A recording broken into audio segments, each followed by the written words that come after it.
Welcome to everyone. आज हम PSTCL JEE का प्रीवियस ईयर क्वेश्चन डिस्कस करने जा रहे हैं जो कि 2021 में कंडक्ट हुआ था। और इससे हमें यही आइडिया लेना है कि क्वेश्चंस पेपर का डिफ़िकल्टी लेवल क्या था और जो प्री डिफाइंड सिलेबस है उसके अकॉर्डिंग क्वेश्चंस आए हैं या कुछ आउट ऑफ द बॉक्स है, जैसे माइक्रो प्रोसेसर वगैरह। कुछ स्टूडेंट मुझसे बोलते हैं कि सर माइक्रो प्रोसेसर पढ़ना है या नहीं है, तो उसे हम क्वेश्चंस के थ्रू ही समझ सकते हैं। अगर प्रीवियस ईयर के क्वेश्चंस में वहां से क्वेश्चंस पूछे गए हैं तो पढ़ना जरूरी है, वरना आप स्किप भी कर सकते हो। ठीक है, हाँ, अगर सिलेबस में मेंशन है तो हमें पढ़ना पड़ेगा।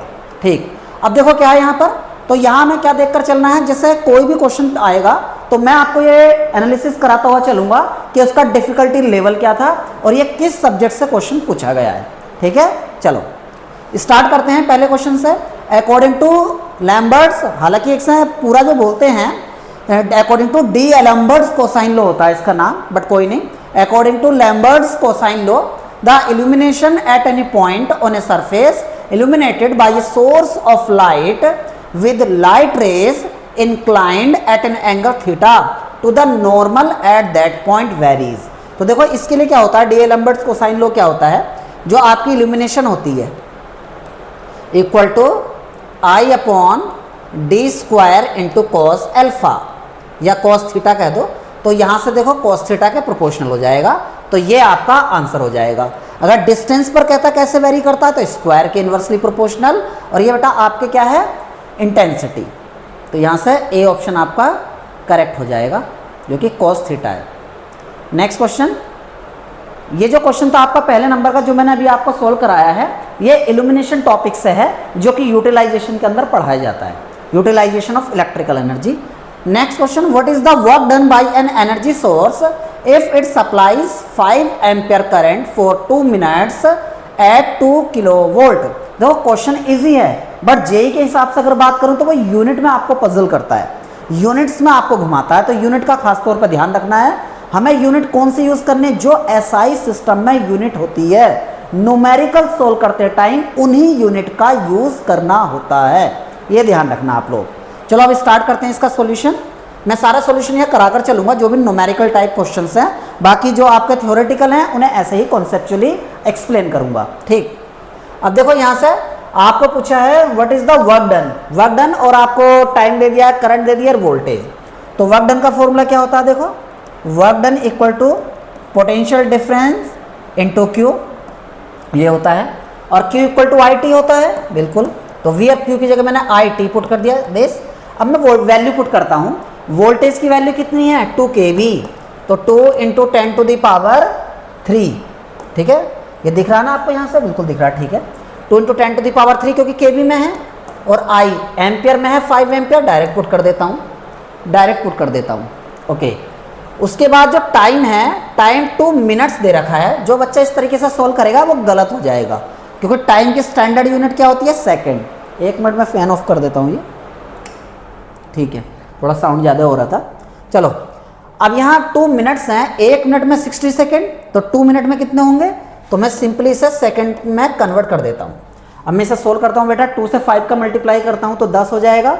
अच्छा 10 हो जाएगा, 10 उधर 600, 600 दूनी 1200। ठीक है, तो यहाँ से कितना आ जाएगा 1200, और पावर कितनी चल रही है 10 टू द पावर 3, ये जूल, इतना आंसर आ जाएगा। लेकिन देखो यूनिट देखो, मेगा जूल या किलो जूल में आंसर है, तो इसे देखो मैं मेगा जूल में कन्वर्ट करूंगा तो 1 2 3, तो ये आ जाएगा 1.2 10 टू द पावर 3, और ऑलरेडी 10 टू द पावर 3 है, तो 10 टू द पावर 6 जूल, और 10 टू द पावर 6 जूल क्या होता है, मेगा जूल।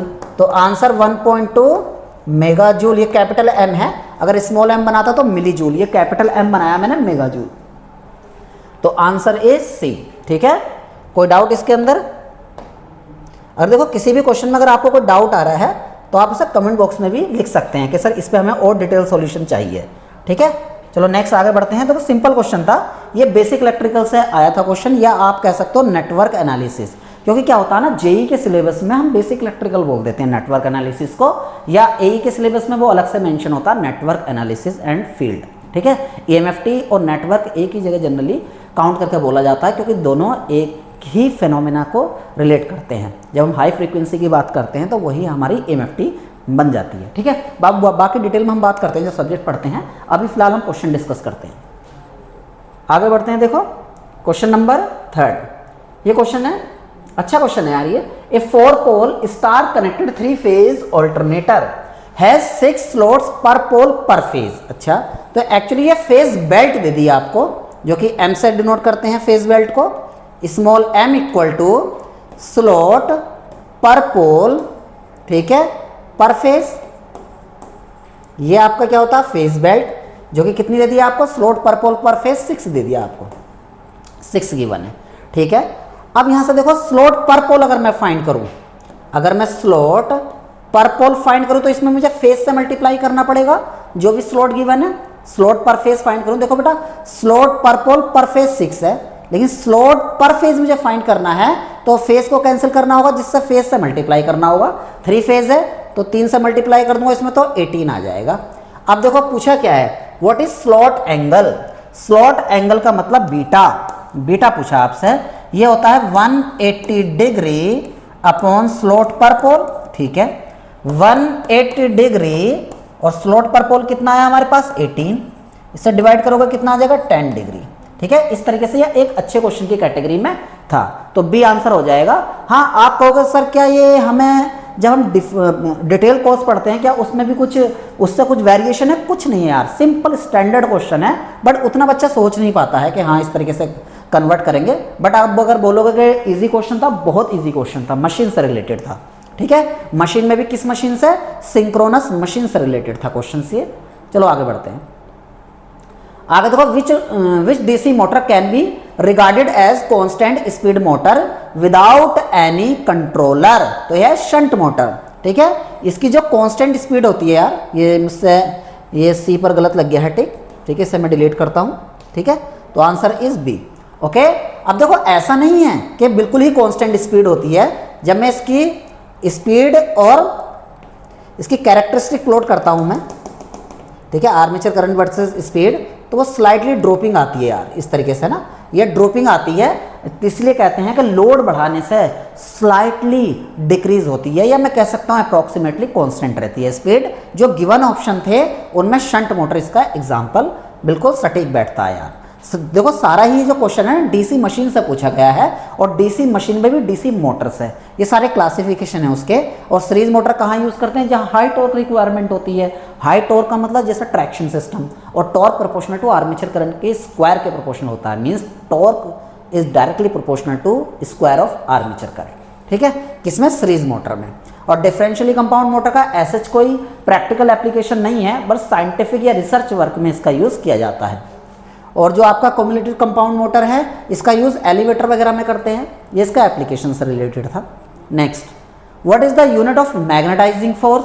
मैग्नेटाइजिंग फोर्स का मतलब होता है, देखो जो एच जो बी होता है, इसे जनरली बोला जाता है मैग्नेटिक फील्ड।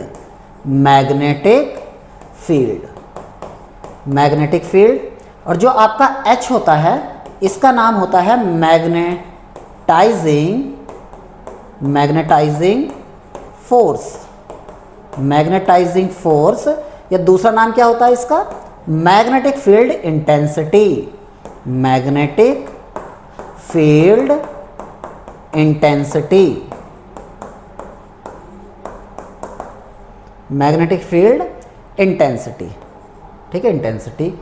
या strength of magnetic field, strength of magnetic field, है ना, ये इसके नाम है। और दोनों में रिलेशन क्या है, B equal to mu H. और म्यू क्या होता है, परमेबिलिटी ऑफ मीडियम। और म्यू का फॉर्मूला क्या होता है, mu naught mu R. Mu R relative permeability जो कि यूनिट लेस होती है, और म्यू नॉट फ्री स्पेस की परमेबिलिटी 4 पाई इंटू 10⁻⁻⁷ इसकी वैल्यू होती है, ठीक है। बट आपसे क्या पूछा है, एच की यूनिट पूछी है, तो एम्पियर पर मीटर, ठीक है, इसकी यूनिट होती है। कहाँ से आई है, देखो जो आप एमएमएफ का फॉर्मूला पढ़ते हो, NI इक्वल टू HL, ये पढ़ते हो। अब इसका जो यूनिट होती है एम्पियर टर्न होती है, ठीक है, एम्पियर टर्न। H की फाइंड करनी है, इसकी मीटर, तो क्या हो जाएगा H का यूनिट, H की यूनिट होगी ampere turn per metre. But turn किसी भी ऑप्शन में है नहीं, तो ampere per metre is the right answer. अच्छा क्या लिखा है, मैग्नेटाइजिंग फोर्स क्या यूनिट गिवन है, एम्पियर पर मीटर स्क्वायर। ये गलत है यार, है ना, ये ऑप्शन जो है इसमें बी नहीं होगा। मैग्नेटाइजिंग फोर्स दैट इज, हाँ तो इसका यूनिट डी होगा यार, ये गलत है, इसमें इसका आंसर होगा डी। ठीक है, टाइपिंग एरर है, कोई दिक्कत नहीं है। तो इसका आंसर, हालांकि मेरे पास जो आप लोगों के एग्जाम में क्वेश्चन आया था ये उन्होंने क्या सही कराया था, मैं ये भी देख लेता हूँ। 5वें क्वेश्चन का एम्पियर पर मीटर, हाँ बेटा ये टाइपिंग एरर है, इसका आंसर डी ही सही होगा ना। कभी मैं सोच रहा था कि कभी आपके एग्जाम में ही ऑब्जेक्शन डालना होता तो मैं ये भी बताकर चलूँगा कि ऑब्जेक्शन किस पेपर कुछ टाइप के फॉर्मेट में डाला जाता है, ये भी मैं बताऊंगा आप लोगों को। फिलहाल ये एक टाइपिंग एरर थी, इसका बी आंसर नहीं होगा, इसका आंसर डी होगा। ठीक है, नेक्स्ट ये क्वेश्चन देखो, व्हाट इज द करंट, ये यार गलत क्वेश्चन था ना, ये क्वेश्चन गलत कैटेगरी में जाएगा, रॉन्ग क्वेश्चन है यार ये। ठीक है, रॉन्ग, क्यों रॉन्ग है, क्योंकि देखो करंट पूछी है, जो ऑप्शन है ना वो आपको किस में दे रखे हैं, वोल्टेज में गिवन है, इसलिए ये आपका जो है ना MTA हो जाता है यार। MTA का मतलब मार्क्स टू ऑल। ओके, तो ये क्वेश्चन में ही क्या था, रॉन्ग फ्रेमिंग थी, सब कुछ सही था। अगर ये V0 पूछता तब भी अच्छी बात थी। अगर मान लो ये करंट पूछता तो करंट में ऑप्शन तो दिए हो, हालांकि ये क्वेश्चन आगे भी आ रखा है, 9th नंबर का क्वेश्चन जो एज इट इज यही है, उसमें करंट पूछी है। आई थिंक इसमें वो VO पूछ रहा होगा, ये जो VO है ना ये पूछ रहा होगा। चलो हम VO निकालते हैं, इसका देखते हैं कितना आता है। मान लो इसमें जो करंट फ्लो हो रही है वो I, मैं यहाँ से करंट मान लेता हूँ, और मैं यहाँ से देखो, यहाँ से ये माइनस प्लस है, यहाँ से चलकर KVL लगा रहा हूँ, तो -3 ओके, और प्लस 5I, ठीक है, माइनस के 5 और प्लस के 50I, ठीक 50I, उसके बाद में plus 5 VO, small VO equal to 0। अब VO इक्वल टू क्या है, जो यहाँ का वोल्टेज, तो VO इक्वल टू कितना आ जाएगा 5I, क्योंकि यहाँ करंट कितनी है I ना। ठीक है, ठीक है, एक मिनट, 5I। अब मैं यहाँ पुट कर देता हूँ इसकी वैल्यू, तो 3 इधर आ जाएगा, तो 5I माइनस 5 प्लस 50I और प्लस 5, और VO की वैल्यू कितनी है 5I। ठीक है, इक्वल टू 0 नहीं लिखूंगा मैं अब, क्योंकि उसे मैं उधर ले गया हूँ ना। ठीक है, ये KVL की इक्वेशन हो गई। अब देखो इधर, यहाँ से कितना हो जाएगा, 5 पंजे 25 और 5 30 और ये 80 हो जाएगा, इधर आकर 8 हो जाएगा, ये 80I इस तरह से हो गया। और यहाँ से जब मैं I फाइंड करूँगा तो ये पॉइंट कितना आ जाएगा, 8/80 दैट इज़ 1/10, 1 एम्पियर, मतलब 0.1 एम्पियर। अब VO इक्वल टू क्या था 5I, तो 5 से मल्टीप्लाई करूँगा इसे I को, क्योंकि VO इक्वल टू कितना 5I, तो VO इक्वल टू 5I, तो 0.5 आ जाएगा, जो कि वो भी वोल्टेज के हिसाब से भी मैच नहीं कर रहा। मैंने पहले ही बता दिया कि रॉन्ग है, लेकिन फिर भी मैं आपको सॉल्व करा रहा था, क्योंकि एज इट इज़ क्वेश्चन आगे आया हुआ है, उसमें करंट पूछी थी, और वो ऑप्शन हमारा क्या आ जाएगा 0.1 एम्पियर। ठीक है, तो चलते हैं आगे। इसमें अगर एग्जैक्ट में ऑप्शन होते तो हमारा ये आंसर ठीक होता। ठीक है, बट ये रॉन्ग फ्रेमिंग है। Next, which of the following colour has a wave length between the green and orange. यार ये विबग्योर तो बचपन से पढ़ते हुए आ रहे हैं हम लोग। ठीक है, विबग्योर, ठीक है, वॉयलेट, इंडिगो, ठीक है, blue, green, yellow and orange और रेड। किस किस के बीच पूछा है, ग्रीन एंड ऑरेंज। तो ये ग्रीन हो गया, ये ऑरेंज हो गया, तो बीच में क्या है, येलो। ठीक है, सिंपल क्वेश्चन यार, ये भी यूटिलाइजेशन से था। Torque developed by motor while running at 1000 RPM is 106 newton metre and the shaft torque available is 100 newton metre. ठीक है, मतलब डेवलप्ड जो है, मोटर की बात चल रही है, जो डेवलप्ड है वो आपका 106 है, और शाफ्ट पे क्या मिल रहा है 100 न्यूटन मीटर। तो कितना लॉस हो गया 6 ना। Then iron loss and mechanical loss, मतलब रोटेशनल लॉस पूछ लिया, तो रोटेशनल लॉस क्या होता है बेटा, जो लॉस हो गया है टॉर्क उससे आएगा। तो टॉर्क लॉस कितना हुआ, लॉस टॉर्क इक्वल टू, ठीक है, कितना आएगा, इलेक्ट्रोमैग्नेटिक टॉर्क माइनस, ठीक है, शाफ्ट टॉर्क, ये आता है। इलेक्ट्रोमैग्नेटिक टॉर्क कितना है 10, इलेक्ट्रोमैग्नेटिक टॉर्क या डेवलप्ड टॉर्क माइनस 100, ये कितना आ जाएगा 6 न्यूटन मीटर, इतना आ गया। अब बात करते हैं आगे। अब क्या पूछिए, रोटेशनल लॉस पूछिए, मतलब पावर पूछिए रोटेशनल, किसकी वजह से आएगी वो, लॉस टॉर्क की वजह से। तो क्या होता है, देखो पावर का फॉर्मूला T इंटू ओमेगा, बिल्कुल सही बात, omega is the angular speed.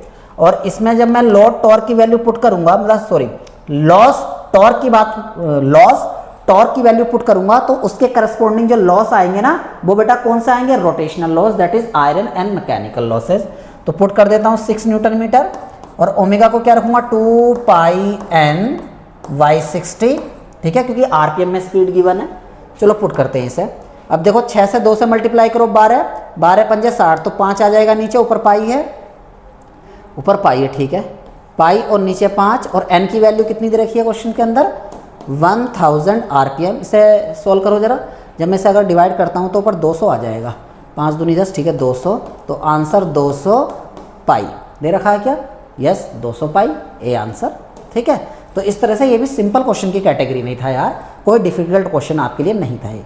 Next देखो सेम क्वेश्चन है नहीं है ये, अभी भी जो मैंने आपको सोल्व किया था 6th नंबर का आई थिंक, करंट पूछिए और हमने सोल्व भी किया था वहाँ पे, तो कितना आ गया था 0.1 एम्पियर ही तो आया था, तो आपका डी आंसर हो जाएगा। ये एग्जैक्ट देखो सर्किट सब वही है, सिंपल, बस आपको ऑप्शन यहाँ एग्जैक्ट जो पूछने चाहिए करंट में वो पूछे गए हैं, ठीक है। हो जाती है यार 1-2 क्वेश्चन में ऐसी, वो एक ही क्वेश्चन मुझे ऐसा दिखा जिसके ऑप्शन उन्होंने गलत तरीके से मैच वो कर दिए थे, बाकी सर्किट सही है, ठीक है, पूछा भी सही है, बट उसके अकॉर्डिंग उन्होंने ऑप्शन नहीं दिया यार, है ना, इसलिए मैंने उसे गलत बोला है, ठीक है। ये एग्जैक्टली वही क्वेश्चन है, ऑप्शन उसी के हिसाब से जो पूछा है।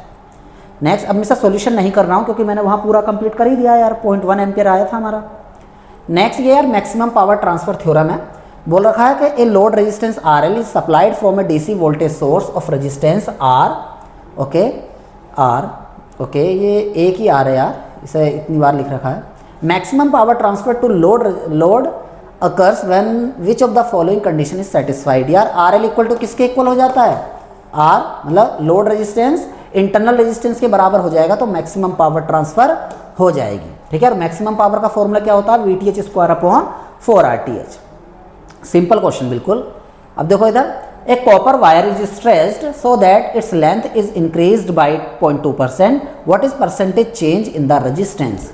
देखो जब भी स्ट्रेच होता है वायर तो उसका area of cross section same होता है, देखो तो यहाँ से R इक्वल टू कितना आ जाएगा, ρL/A, बच्चा जानता है इस बात को।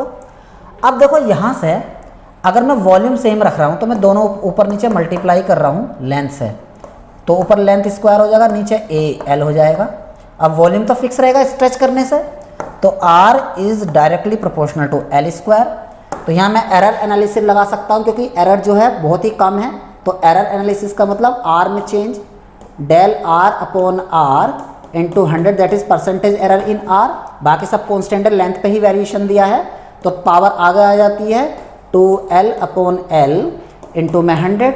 अब इसकी वैल्यू कितनी दे दी है 0.2%, तो 2 इंटू 0.2% तो कितना आ जाएगा ये 0.4%, तो रेजिस्टेंस में कितना चेंज 0.4%।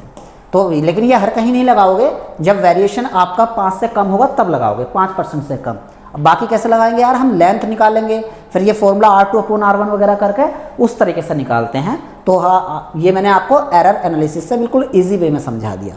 नेक्स्ट, ये भी आपका बेसिक इलेक्ट्रिकल से था क्वेश्चन। अब देखो voltage and current in a single phase AC circuit are given by 50 + J20 volt and current कितनी है 20 + J50 एम्पियर रिस्पेक्टिवली, ठीक है। What is the active power consumed in the circuit, ठीक है। देखते हैं यहाँ एक्टिव पावर देखो कैसे फाइंड करेंगे। जनरली हमारा जो कॉम्प्लेक्स पावर होता है, कॉम्प्लेक्स पावर का जो मैग्नीट्यूड होता है उसे अपरेंट पावर कहते हैं, और जो कॉम्प्लेक्स पावर का रियल पार्ट होता है वो एक्टिव पावर के बराबर होता है, और जो कॉम्प्लेक्स पावर का इमेजिनरी पार्ट होता है वो आपका रिएक्टिव पावर होता है, ठीक है, ध्यान रखना। और cos φ equal to active power upon apparent power होता है, ठीक है। ये सारी चीज़ें मैंने आपको बता दिया, मैं सॉल्व करता हूँ। यहाँ से देखो अगर मैं कॉम्प्लेक्स पावर S फाइंड करता हूँ तो V इंटू आई कॉन्जुगेट। अब कॉन्जुगेट कैसे लेते हैं वो भी मैं बताता हूँ, V की वैल्यू पुट कर देता हूँ। अच्छा पहला वोल्टेज ही है ना, कोई फ़र्क नहीं पड़ेगा, वैसे मल्टीप्लाई ही तो करना है, तो 50 + J20 ये वोल्टेज हो गया। करंट कितनी की वन है 20 + J50, दिखता है ना, ऐसा लिखता हूँ तो मैं बिल्कुल दिखता है यार। और ये कॉन्जुगेट, अब कॉन्जुगेट करूँगा इसका मैं तो अंदर का साइन पलट जाएगा यार। तो देखो पहला है 50 + J20, ठीक है, ये तो मैंने वोल्टेज लिखा। अब करंट को जब मैं कॉन्जुगेट लेकर लिखूंगा तो 20 - J50 ये हो गई करंट। अब मैं इन दोनों का मल्टीप्लाई करता हूँ नॉर्मल अलजेब्रा के हिसाब से। देखो 50 की 20 में मल्टीप्लाई करूंगा तो 5 दूनी 10 दैट इज 1000, ओके। और 50 की J50 में मल्टीप्लाई करूंगा तो -J 5 × 5 = 25, ओके, 00 ये आ जाएगा।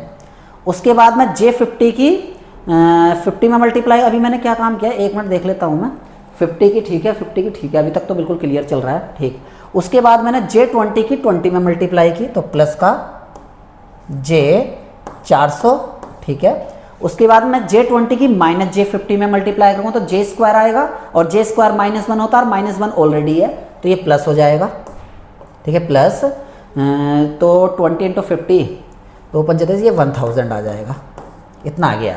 प्लस क्यों आया, क्योंकि J20 इंटू J50 तो J स्क्वायर आएगा, वहाँ से माइनस ऑलरेडी है वहाँ पर, और J स्क्वायर -1 होता है। अब देखो 1000 एंड 1000 रियल में ऐड होता है यार, रियल में ऐड होता है, इमेजिनरी में तो 1000 एंड 1000 2000, और ये इसका इमेजिनरी पार्ट क्या हो जाएगा, ये 2500 व 400, तो इसमें माइनस करोगे तो 2100, ठीक है, इतना। अब देखो S equal to P minus J Q से कंपेयर करो यार, ये स्टैंडर्ड फॉर्म होती है। S is the complex power, P is the active power, Q is the reactive power. तो देखो रियल पार्ट आपको क्या दिख रहा है, दैट इज P, ठीक है। इसकी कंपेयर अगर मैं करूं तो P इक्वल टू कितना आ गया 2000, और इसकी यूनिट क्या होती है, वॉट, ठीक है, वॉट हो जाएगी। तो आपका आंसर C हो गया।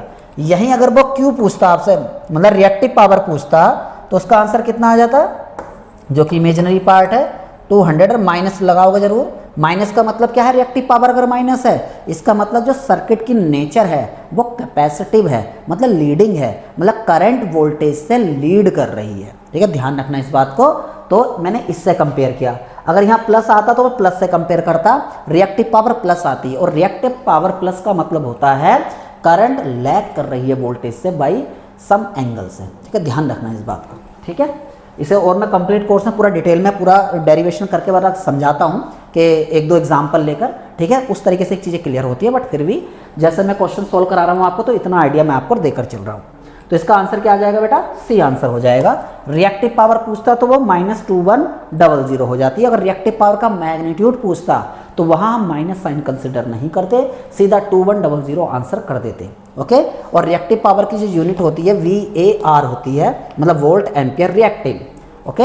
ये हो गया यार, ठीक है। कोई भी डाउट आप लोगों का नहीं रहना चाहिए, बिल्कुल प्रॉपर वे में सॉल्यूशन मैंने यहाँ दिया है। Next, at what speed must a 4 pole alternator be driven to generate voltage at a frequency of this. यार फ्रीक्वेंसी मतलब ऑल्टरनेटर की स्पीड पूछ ली है, ठीक है, मतलब अगर 25 हर्ट्ज पर EMF जनरेट कर रहा है तो कितनी फ्रीक्वेंसी उसकी स्पीड होनी चाहिए। यार स्पीड देखो क्या होता है, alternator that is synchronous generator की स्पीड जो होती है वो फिक्स रहती है, जो कि frequency and number of poles पर डिपेंड करती है, ठीक है। तो NS इक्वल टू 120F/P, यहाँ वैल्यू पुट कर देते हैं। 120 इंटू फ्रीक्वेंसी कितनी गिवन है 25। ध्यान रखना अगर फ्रीक्वेंसी नहीं गिवन होती और ये सेम क्वेश्चन होता कि स्पीड बता दो अल्टरनेटर की, तो बाय डिफॉल्ट मैं फ्रीक्वेंसी 50 हर्ट्ज लेकर चलता।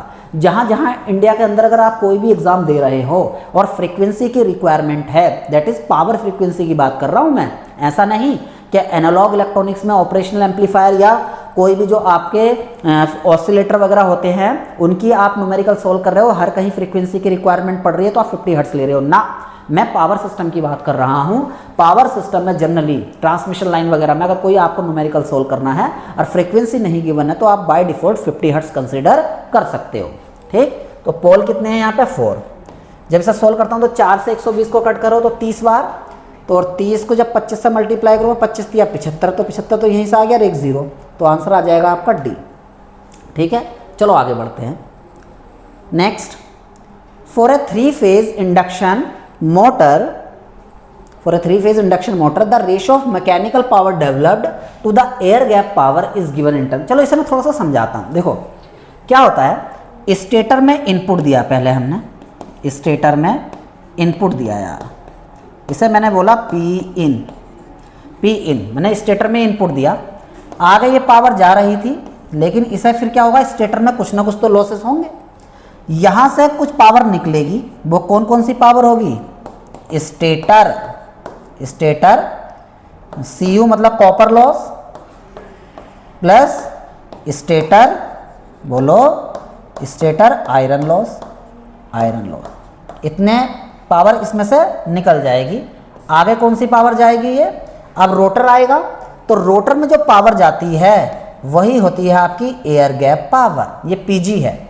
अब जब रोटर में जाएंगे तो रोटर में भी लॉसेस होंगे, तो रोटर के अंदर जो लॉसेस होंगे, जो पावर यहाँ से निकलेगी उसे बोलते हैं पीसीयू, मतलब रोटर के कॉपर लॉस। अब आप बोलोगे सर यहाँ आयरन लॉस भी तो होंगे, रोटर की फ्रीक्वेंसी नेग्लिजिबल होती है एज कंपेयर टू स्टेटर, और आयरन लॉस फ्रीक्वेंसी पर डिपेंड करते हैं।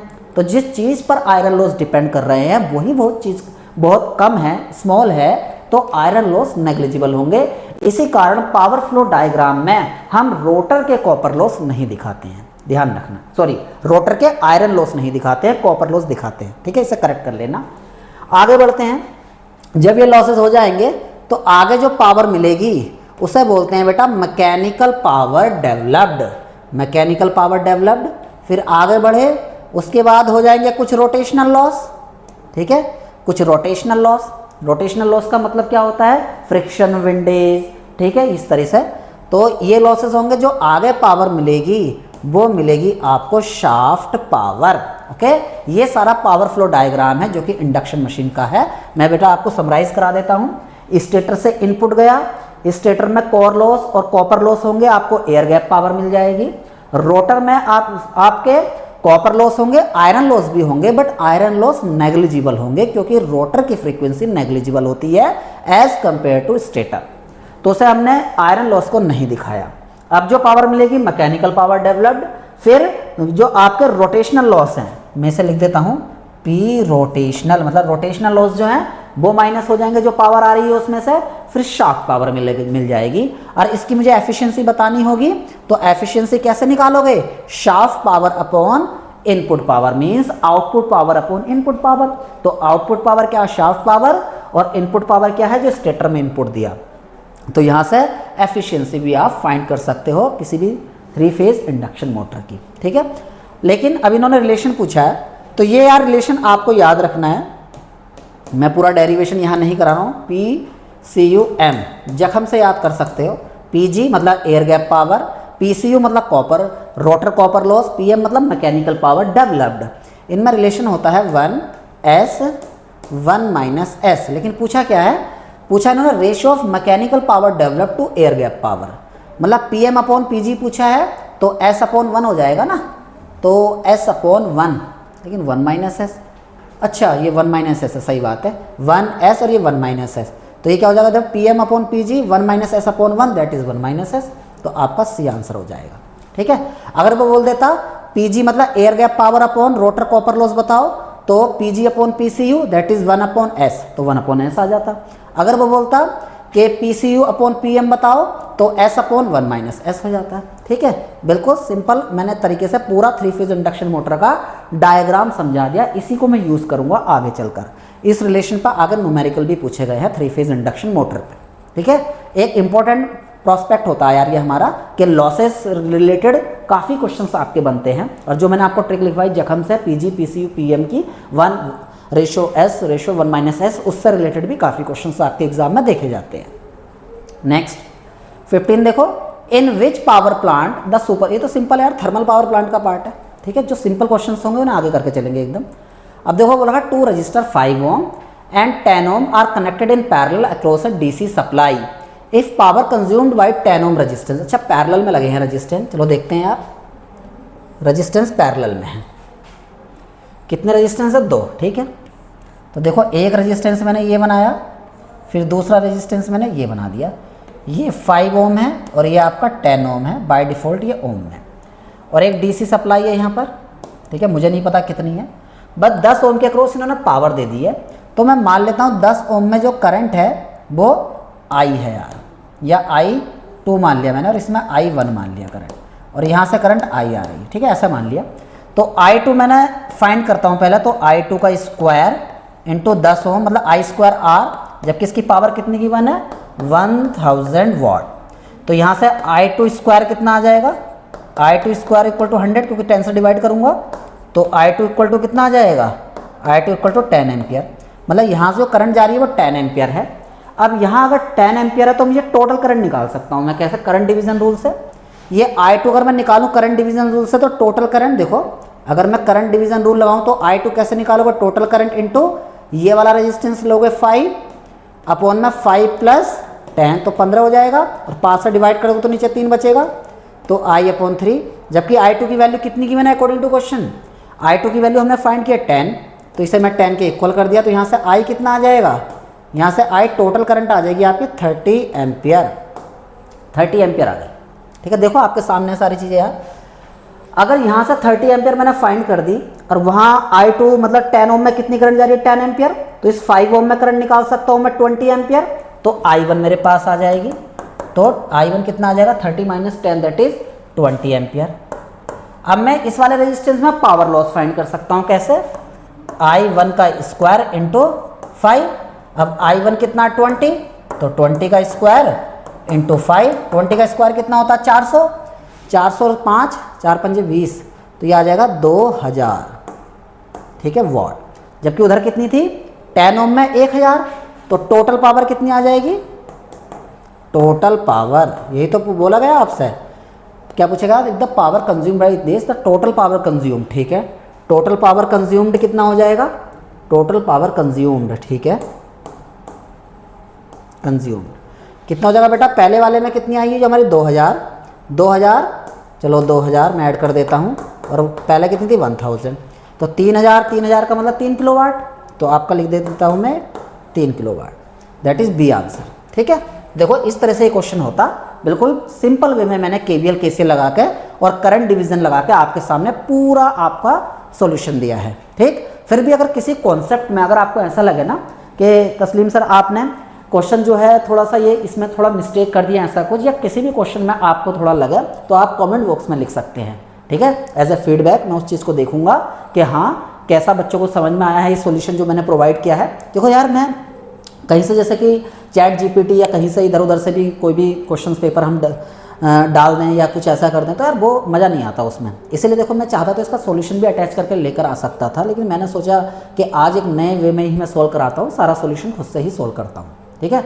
तो इसीलिए देखो इसमें तभी तो फायदा होगा ना कि क्या अप्रोच रखेंगे हम। और भी बहुत मेथड है यार, ऐसा नहीं है कि यही एक मेथड है इस क्वेश्चन को करने का, और भी बहुत मेथड है, बट जो एक सही मेथड होगा जो हमें एग्जाम में एकदम क्लिक कर सकता है वो मैं लेकर चल रहा हूँ यहाँ पे। ठीक है, चलो नेक्स्ट 17 क्वेश्चन देखते हैं हम लोग। A watt meter with full scale range, अच्छा रेंज दे दिए इन्होंने, has an error of 1% of true power. सही यार, ये बढ़िया बात बोली इन्होंने, और ट्रू पावर की 1% है। What will be the range of reading if the true power, तो ट्रू पावर में एरर कितनी रखी? 1%। तो पहले मैं 1% ऑफ ट्रू पावर निकाल लेता हूँ, तो देखो 1% ऑफ ट्रू पावर कितना आ जाएगा? ठीक है, तो ये आ जाएगा बेटा 15। ठीक है, 15 वॉट इतना आ गया। अब आपसे रेंज पूछिए, तो जो एरर आती है बेटा आपको प्लस माइनस कर दो, तो जो आपका 1500 में से 15 जाएगा तो कितना बचेगा?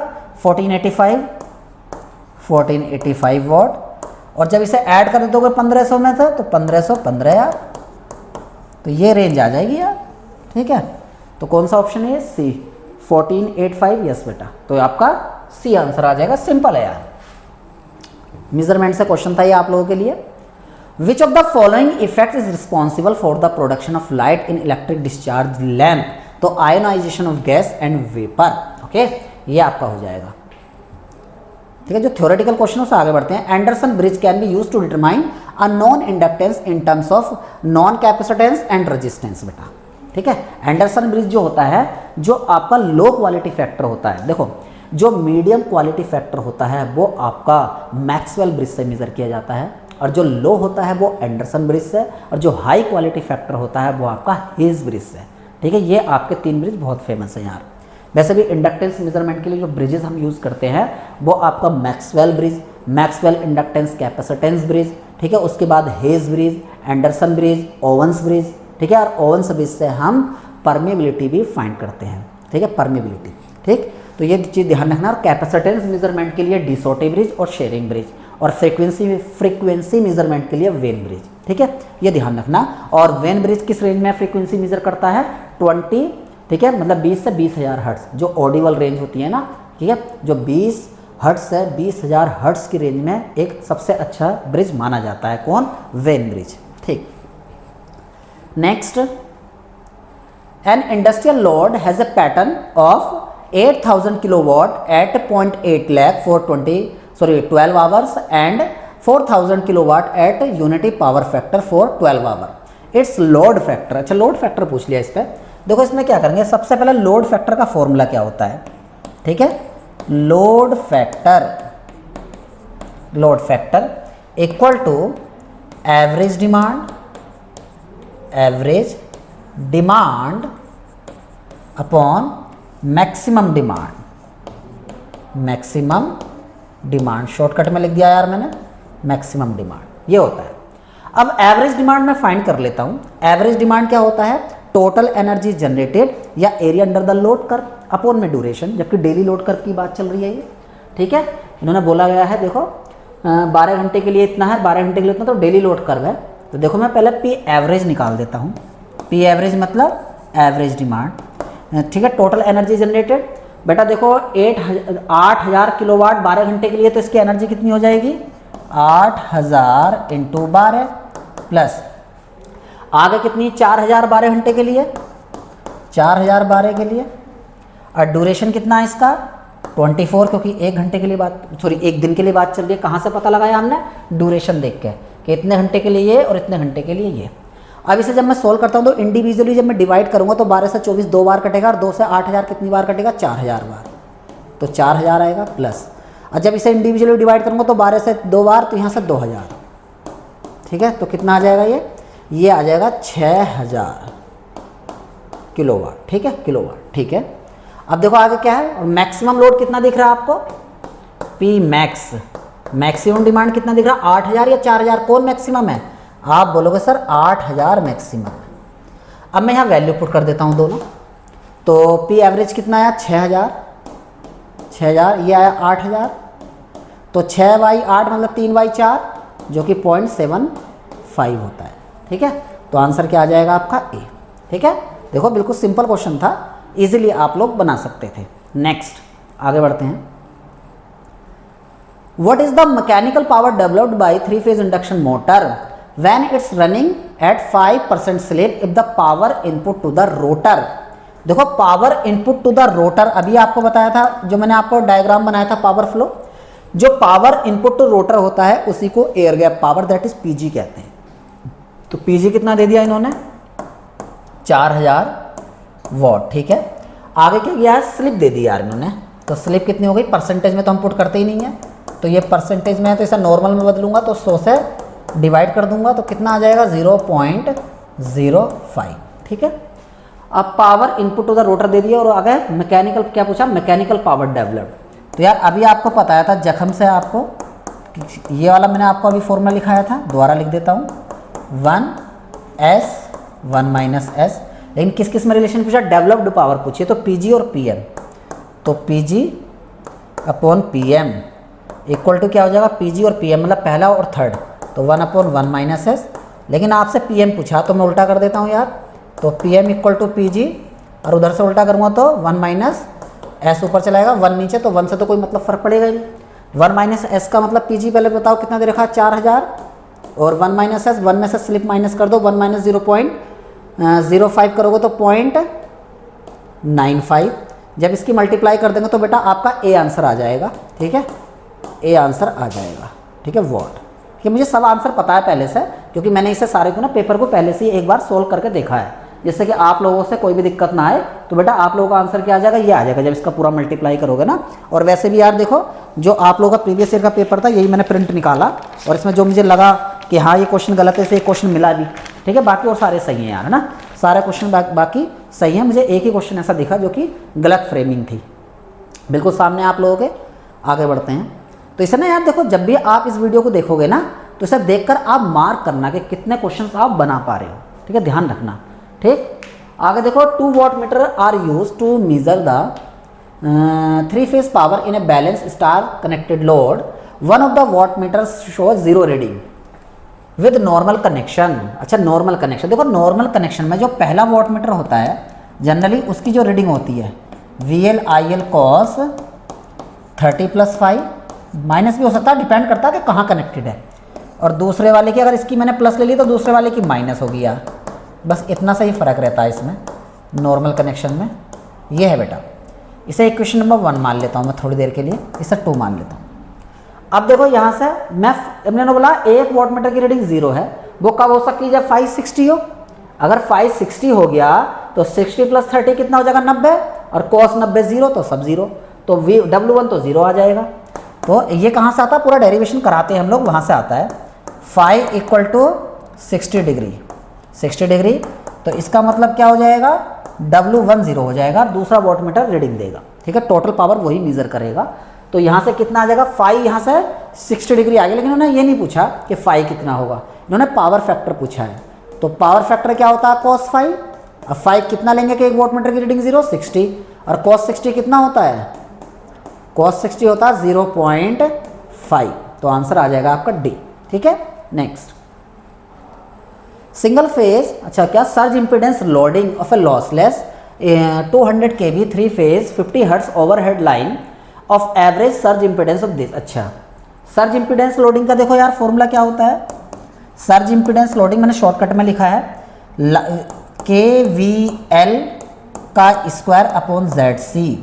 KVL का मतलब KV में लाइन वोल्टेज, KV में लाइन वोल्टेज दे रखा है कितना, बाय डिफॉल्ट लाइन वोल्टेज ही होता है, तो 200 का square divide by ZC, characteristic impedance 400 दे रखी है। जब इसे मैं सोल्व करूंगा तो 200 × 200, और KV में है तो 10⁻6, क्योंकि ये भी KV स्क्वायर करने से, और यहाँ पे आएगा 400, तो कितनी बार कटेगा, तो यह 2 तो 1 आ जाएगा, 1 × 10⁻6 कितना आ जाएगा, पावर है, तो यह आ जाएगा 100, अच्छा 2 0 तो 2 तो 1, 100 मेगावाट, ठीक है, ये आंसर आ जाएगा। तो 100 megawatt, that is B answer, ठीक है। बहुत फेमस क्वेश्चन है यार ये वाला। Next, energy produce in a power station is this per day. अच्छा, एक दिन की बात चलिए, what is the maximum demand of station if load factor. देखो यार, लोड फैक्टर अभी फॉर्मूला आप लोगों को लिखवाया मैंने, लोड फैक्टर इक्वल टू, अभी मैंने फॉर्मूला लिखाया कि P एवरेज मतलब average demand upon maximum demand मतलब P मैक्स, ठीक है। ये अब क्या पूछा है, जो ना मैक्सिमम डिमांड पूछ लिया, ठीक है। लोड फैक्टर कितना गिवन है 0.5, कोई बात नहीं है। और P एवरेज कैसे निकालोगे, P एवरेज कैसे निकालते हैं, एनर्जी अपॉन में ड्यूरेशन, ठीक है। तो एनर्जी कितना दे दिया आपको 2400 मेगावाट आवर, ठीक है। और पर डे की बात चल रही है तो इसे डिवाइड कर दूंगा मैं 24 से, ठीक है। और अपॉन में जाएगा तो P मैक्स यहाँ आ जाएगा इस तरीके से। अब देखो 24 से डिवाइड करोगे तो कितना टाइम्स डिवाइड हो जाएगा ये, ठीक है। 1 मतलब 100 आ गया, P मैक्स को उधर ले जाओ तो ये 200 आ जाएगा P मैक्स। देखो कैसे, जब मैं P मैक्स निकालूंगा ना बेटा, तो देखो 24 से डिवाइड करूंगा तो 100 बचेगा, और ये 0.5 नीचे आएगा, 0.5 का मतलब 1/2, तो 2 ऊपर चला जाएगा, तो कितना आ जाएगा 200। और PM में किसकी, P एवरेज की यूनिट क्या थी, मेगावाट में, तो ये भी मेगावाट में आएगा, तो 200 मेगावाट, आंसर इज ए, ठीक है। बहुत ही सिंपल से न्यूमेरिकल पूछ रखे हैं, ठीक है, कोई भी दिक्कत वाली बात नहीं है। अब देखो, which of the following statements are true for moving iron statement, it can not be, अच्छा क्या बोल रखा है, which of the following statements are true for moving iron, okay, moving iron की बात चल रही है। It can not used in DC, तो गलत है, लेकिन पूछा क्या है, ट्रू वाला, तो पहला तो गलत होगा। Can not use in DC, गलत बात है, कर सकते हैं यार हम, तो पहला तो होगा नहीं हमारा, तो पहला नहीं होगा तो इसे हटा देते हैं, इसे हटा देते हैं। आगे क्या, स्केल इज नॉन यूनिफॉर्म, सही बात है। Moving iron is placed in a field of permanent magnet, तो बेटा इसका ये भी गलत होगा यार, एक moving placed in a field of, हाँ परमानेंट तो यूज़ करते हैं यार, इलेक्ट्रोमैग्नेट यूज़ नहीं करते यहाँ पे, परमानेंट मैग्नेट यूज़ करते हैं। Moving iron is placed in the field of permanent magnet, सही बात है यार, है ना, परमानेंट मैग्नेट। यार ये मुझे थोड़ा सा गलत लग रहा है ना, 1 मिनट रुको यार, मैं इसमें देख लेता हूँ, इन्होंने यही आंसर, ठीक है, ये इसका मुझे ऑप्शन गलत लग रहा है, इस पर मैं ऑब्जेक्शन बता सकता हूँ आपको। तो क्वेश्चन नंबर 25, हाँ देखो ये मुझे गलत लग रहा है, तभी मैंने कहा ना ये मुझे थोड़ा गलत लगा था, क्योंकि इलेक्ट्रोमैग्नेट यूज़ ना करके वहाँ सॉरी परमानेंट मैग्नेट यूज़ ना करके ना इलेक्ट्रोमैग्नेट यूज़ करते हैं। तो इसका आंसर जो है ना यार, इसका आंसर ये होगा, ओनली ये आंसर है इसका।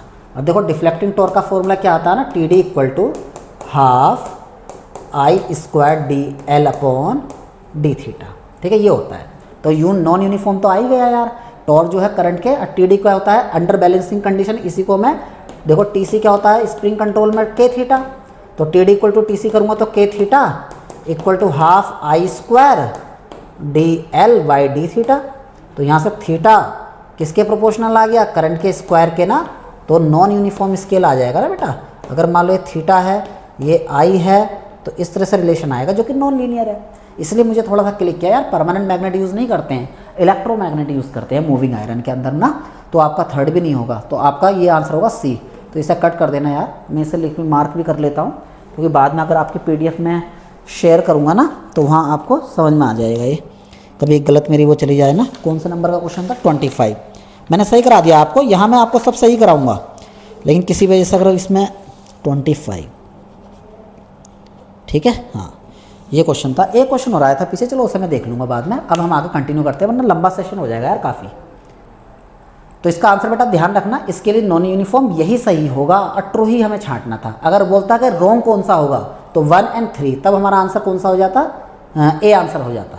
ठीक है, ध्यान रखना इसे। 25, ठीक है। What is the magnetic field strength required to produce flux density of this. ठीक है, लगभग 46 मिनट हो गए हमें, और अभी हम हाफ में भी नहीं पहुँचे हैं, क्योंकि आपके 60 क्वेश्चंस हैं और आगे क्वेश्चन भी थोड़े लेंदी हैं। What is the magnetic field strength required. देखो, मैग्नेटिक फील्ड स्ट्रेंथ पूछा है और कोई नहीं मीडियम दिया तो हम फ्री स्पेस मानेंगे, तो म्यू इक्वल टू ये रिलेशन होता है। अगर कोई मीडियम नहीं है तो म्यू को क्या रख दूंगा, म्यू नॉट म्यू आर 1 हो जाएगा ना, फ्री स्पेस मान लेंगे हम एच।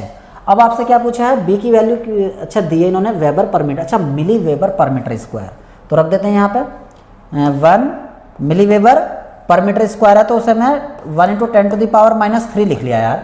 मैंने वेबर पर मीटर स्क्वायर लिख लिया, मिली को वेबर पर मीटर स्क्वायर में कन्वर्ट करने के लिए 10⁻³ आगे देखो म्यू नॉट की वैल्यू कितनी होती है, 4 पाई × 10⁻⁷। ओके, और यहाँ से h, ये h ही हमें फाइंड करना है। जब ये h मैं फाइंड करूँगा तो 1 × 10⁻³ और 4 पाई × 10⁻³ नीचे जाएगा। ठीक है, 1 × 10⁻³ अपॉन 4 पाई, और जो 10⁻⁷ है ऊपर जाकर प्लस हो जाएगा, तो h इक्वल टू, तो ऊपर बचेगा 10⁻, तो 1 10⁻⁴ बचेगा, तो इतना बचेगा 4, और पाई की जगह में 22 डिवाइडेड बाई 7, तो 7 ऊपर चला जाएगा यार। इस तरीके से जब इसे सोल्व करूंगा मैं, तो ये बेटा 8000 से थोड़ा सा कम आता है, तो ऑप्शन के हिसाब से मैं किसे क्लिक कर दूंगा, आपका ए ऑप्शन। तो ये ना अप्रॉक्सीमेटली जो आता है ना, ये एग्जैक्टली 8000 नहीं आएगा, जब सोल्व करके देखोगे ना तो ये अप्रॉक्सीमेटली आता है 8000। ऑप्शन के अकॉर्डिंग मैंने बात की ना, 800 एम्पियर टन पर मीटर या एम्पियर पर मीटर, बात एक ही है यार। ओके, एम्पियर टन पर मीटर या एम्पियर पर मीटर, तो ध्यान रखना इसे एग्जैक्टली 800 नहीं आता, उससे थोड़ा सा कम आता है। ठीक है, 796 97 ऐसा आता है। ठीक है, तो कोई नहीं, तो गिवन ऑप्शन के अकॉर्डिंग मैं ए ऑप्शन चूज कर लूँगा। तो इसलिए ऐसे क्वेश्चन में ना एग्जैक्ट आंसर नहीं निकालना होता, आपको क्या करना होता है, थोड़ा सा अप्रॉक्सीमेट आंसर निकालना होता है। Power loss and voltage drop respectively in a 2 ohm resistor. चलो इसका सर्किट मैं बना देता हूँ 27। ठीक है, सर्किट मैं बना देता हूँ बेटा इसका 27 का जो सर्किट है वो ये था 27, ये आपका 20 वोल्ट, यहाँ पे रेजिस्टेंस है 2 ओम, आगे है 3 ओम का रेजिस्टेंस, और बोला गया 2 ओम के अक्रॉस वोल्टेज ड्रॉप बताओ और पावर, मतलब पहले पावर फिर ड्रॉप। तो पहले करंट निकाल देते हैं इसमें यार। अगर करंट में फाइंड करूँ इस सर्किट में आई, तो एक सीरीज सर्किट है, तो voltage divided by total resistance 2 और 3 कितना 5, तो बेटा ये 4 एम्पियर की करंट आ गई। और 2 ओम में अगर वोल्टेज ड्रॉप, 2 ओम के अक्रॉस वोल्टेज ड्रॉप V2 ओम लिख दिया मैंने इसे, कितना आ गया, उसकी करंट कितनी है 4, रेजिस्टेंस कितना 2, तो कितना आ गया 8 वोल्ट।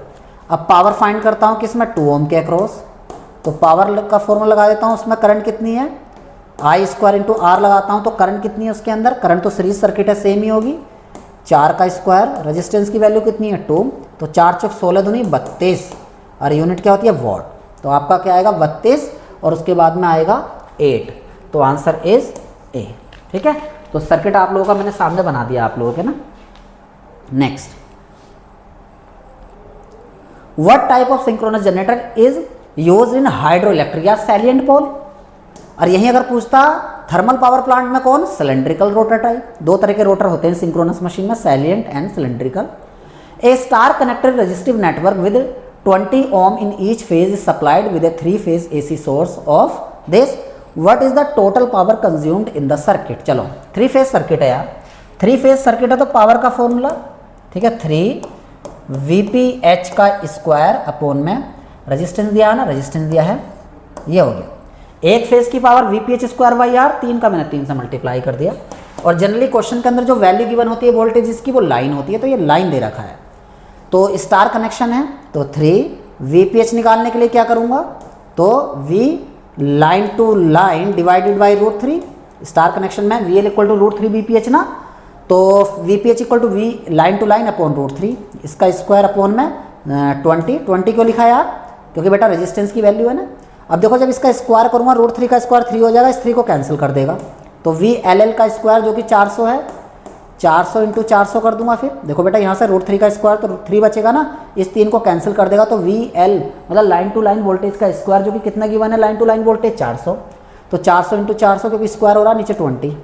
अब इसे जब मैं सोल्व करता हूँ तो यहाँ से बचेगा 20, और 20 को जब मैं 400 से मल्टीप्लाई करता हूँ तो ये आएगा बेटा आपका 2 चौक 8 और 3 0, तो किलोवाट लिख दूंगा इसे ना, किलोवाट में आंसर है ना, तो आपका आंसर डी आ जाएगा यार, है ना। देखो कितना सिंपल सा क्वेश्चन है ये, एक एक लाइन का देखो न्यूमेरिकल भी है ना, बड़े सिंपल से पूछ रखे हैं। अब जैसे इसमें पूछ रखा है, देखो 2 इंडक्टिव कॉइल हैं और क्लोज टू ईच अदर रखी है, तो म्यूचुअल इंडक्टेंस दे दिया आपको, एक कॉइल में करंट का चेंज दे दिया, दूसरी कॉइल में EMF पूछ लिया, तो दूसरी कॉइल का EMF equal to mutual inductance दोनों के बीच में, और पहली कॉइल का करंट का चेंज, ये फॉर्मूला होता है। अब M कितना दे दिया इन्होंने, 0.6 दे दिया, और पहली करंट कहाँ से कहाँ चेंज हो रही है, 1 से 6, तो चेंज कितना हो गया 5 का, कितना टाइम है 0.03 रख देता हूँ वैल्यू। अब जब मैं इसे सॉल्व करता हूँ तो मैंने क्या काम किया, मैंने एक डेसिमल से यहाँ डेसिमल हटाया, फिर 10 से ऊपर 10 से नीचे मल्टीप्लाई कर दिया उसे। देखो यहाँ मैंने क्या काम किया ना, थोड़ा मैं सॉल्यूशन भी आपको सिखा रहा हूँ, तो 5 और 6 में 0.6 में मल्टीप्लाई करूँगा तो कितना आएगा 3 आ जाएगा यार, और नीचे क्या 0.03। अब 100 से ऊपर नीचे मल्टीप्लाई कर दूंगा, ठीक है, 100 से ऊपर नीचे अगर मल्टीप्लाई करूंगा तो 100 आंसर आ रहा है क्या इसका, हाँ सही है, तो इसका आंसर आ जाएगा 100 वोल्ट, ठीक है, तो आंसर इज ए, ठीक है, ये आपका आंसर है यार। देखो सिंपल से क्वेश्चन, देखो न्यूमेरिकल पढ़ के बच्चे को लगेगा यार क्या पूछ लिया ये, लेकिन बड़े ही सिंपल तरीके से क्वेश्चन दे रखा है, बहुत ईजी। आगे देखो, ए 1000 volt single faced alternator okay has negligible armature resistance. यार थोड़ा सा बड़ा न्यूमेरिकल था यार, ठीक है, काफ़ी बड़ा न्यूमेरिकल था, लेकिन फिर भी देखो मैं टेक्निक बता रहा हूँ इसकी, इसमें पेन भी नहीं रखना है यार, अगर पेन रखोगे तो बहुत लंबा जाएगा क्वेश्चन। देखो इन्होंने बोला लीडिंग पावर फैक्टर पे आपको वोल्टेज रेगुलेशन बताना है, तो लीडिंग पावर फैक्टर पे जो वोल्टेज रेगुलेशन होता है वो नेगेटिव आता है, ठीक है, तो आंसर इज सी। तो ऐसे मार के भी आगे बढ़ सकते थे, बट अगर आपको डिटेल सॉल्यूशन चाहिए तो हम पहले EMF निकालते हैं इसका। EMF इक्वल टू क्या होगा, यहाँ से VT प्लस IA, ये फेजर में चल रहा है सारा ना, IA और यहाँ Z बस जो इम्पिडेंस होती है, और यहाँ देखो VT कितना दे दिया इन्होंने, VT सिंगल फेज है तो 1000, इसे मैंने रेफरेंस लिया एंगल 0 पर, ठीक है, प्लस IA कितना है 1000, और पावर फैक्टर कितना 0.8 लीडिंग, तो यहाँ आ जाएगा 36.86, ठीक है। जब वहाँ से आप cos फाई देते तो फाई निकाल दोगे, और Z कितना R प्लस JX, R तो 0 है तो J ये 5 रख दिया। जब इसे मैं सोल्व करूँगा ना बेटा EF, तो जो EF की वैल्यू आएगी, यहाँ सारी वैल्यू वगैरह पुट करके, तभी तो मैं कह रहा था कि ये क्वेश्चन केवल आपकी कॉन्सेप्चुअल अंडरस्टैंडिंग चेक करने के लिए दिया है, वरना ये पूरा सॉल्यूशन जो है ना जेई का बच्चा कर ही नहीं पाएगा बेटा। क्यों नहीं कर पाएगा, क्योंकि उसके लिए कैलकुलेटर रिक्वायर्ड चाहिए, ठीक है, वरना फिर आप क्या करोगे, देखो इससे पोलर फॉर्म है, ये रेक्टेंगुलर है, दोनों को एक जैसी फॉर्म में लेकर आओगे, सोल्व करोगे, फिर ऐड वगैरह करोगे, तो यहाँ से जो EMF आ जाएगा, मैंने सोल्व कर रखा है, तो EMF निकल कर आएगा यहाँ से 806, ठीक है, 806.23, ठीक है, ये आता है यार, ठीक है।